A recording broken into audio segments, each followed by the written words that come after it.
Funky.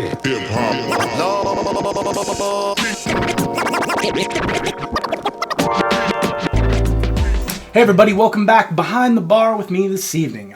Same outfit as the last two reviews. Weird how that works.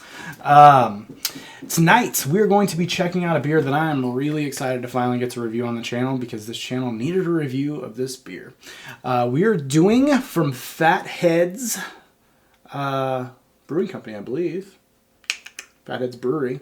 We're doing Hop JuJu Imperial India Pale Ale, coming in at 9% with 100 IBUs. This bad boy was the GABF winner for Imperial India Pale Ale in 2013 and 15.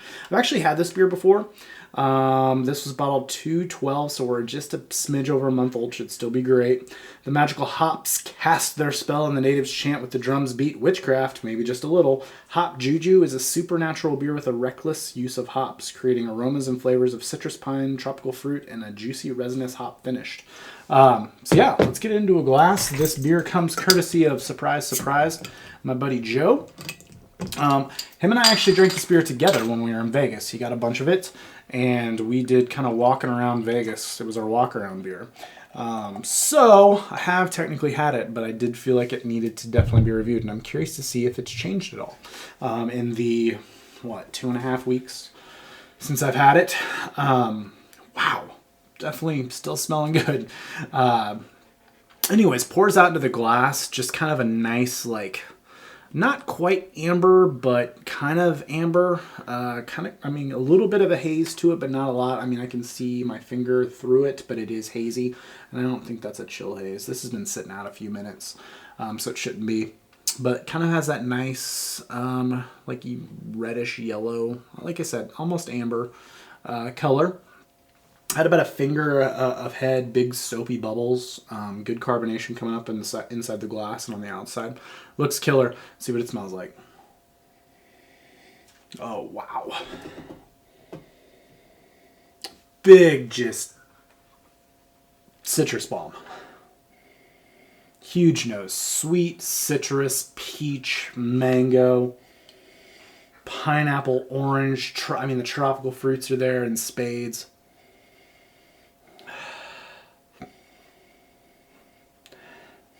Huge. I'm kind of getting a sweetness that I'm assuming is like a bready sweetness from the malts is definitely present.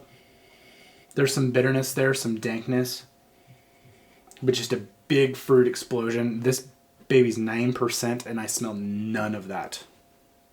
Get out. There's a collie that wants on camera apparently. It smells friggin' killer. Carbonation's pretty much gone. Good glass lacing going on. Some alcohol legs. It smells killer. I can't wait to see what it tastes like after a couple weeks and see if I even remember what it tastes like, because it was amazing walking around Vegas and going to the Pinball Hall of Fame is where we had that. If you're interested in arcade or pinball at all, and you are probably already watched Joe's channel, but if you don't, he did a cool walkthrough of the Pinball Hall of Fame that we went to in Vegas, which is definitely worth checking out if you're in Vegas. And I make a brief cameo. But anyways, let's dive in, see what we think. Cheers. Thanks, Joe.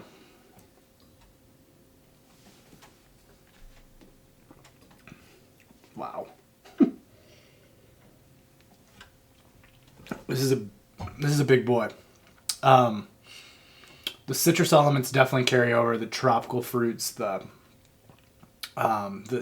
peach, the mango, the orange, pineapple.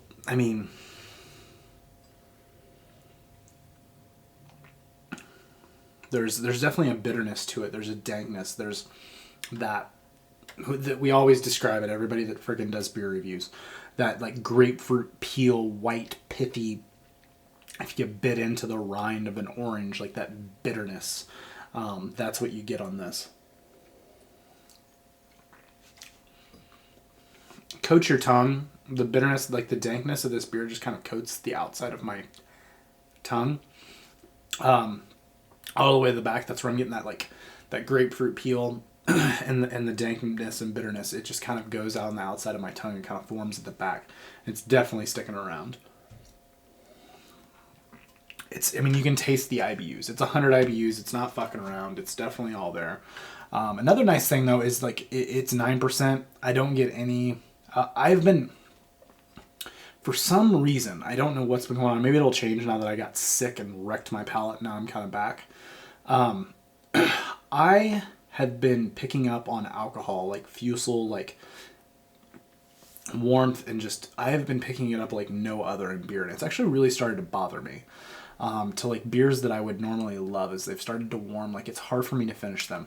For 9%, I'm not getting any of that on this. So hopefully, one, it's that my palate's gone back to normal and I'm not getting that, and two, that this beer just covers it up extremely well.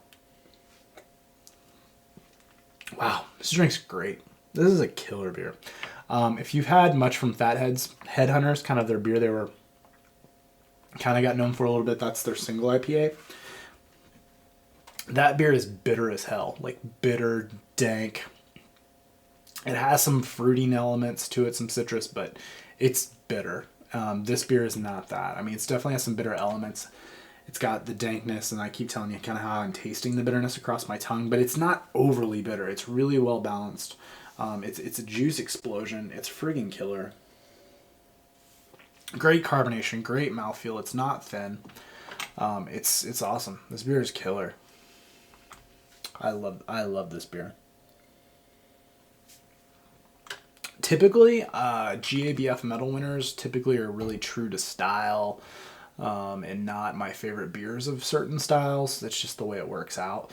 Because of judging and things like that, it's not a fault of the of GABF. It's just how beer judging works. This beer won those medals, and it is very much deserved of it.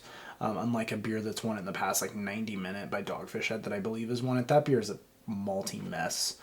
Whereas this is kind of a Midwest take, maybe, on kind of that fruitier style. This is actually really similar to some other beers I had tonight, but this is the better of those. This is great. This is a killer beer. We're a month out. It has changed slightly, but it's still drinking incredibly. If you can get a hold of it quick, I would, and drink some. But if not, just wait till next time they release it. They've been doing it once or twice a year, I think. So just wait for the next release. But if you've never had this beer, trade for it. It doesn't trade crazy. Trade for it, figure it out, get some. It's a great beer. It's worth drinking.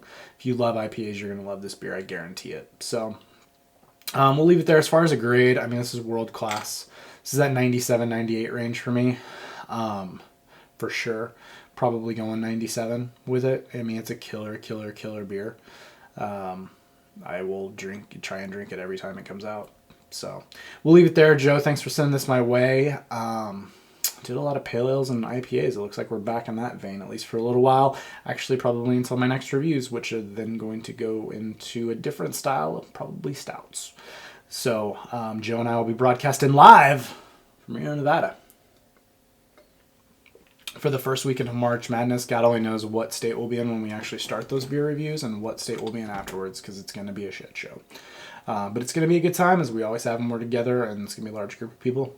Will be a good time. So check out those reviews coming up. I don't know if they'll be on my channel or Joe's. Probably one at least will be on mine. I'll probably let the other ones, we'll throw the other ones up on his channel, since we've done the last few on mine. But anyways, we'll leave it there, guys. Thanks for watching. Thanks for coming behind the bar with me. I love hanging out with you guys and drinking beer.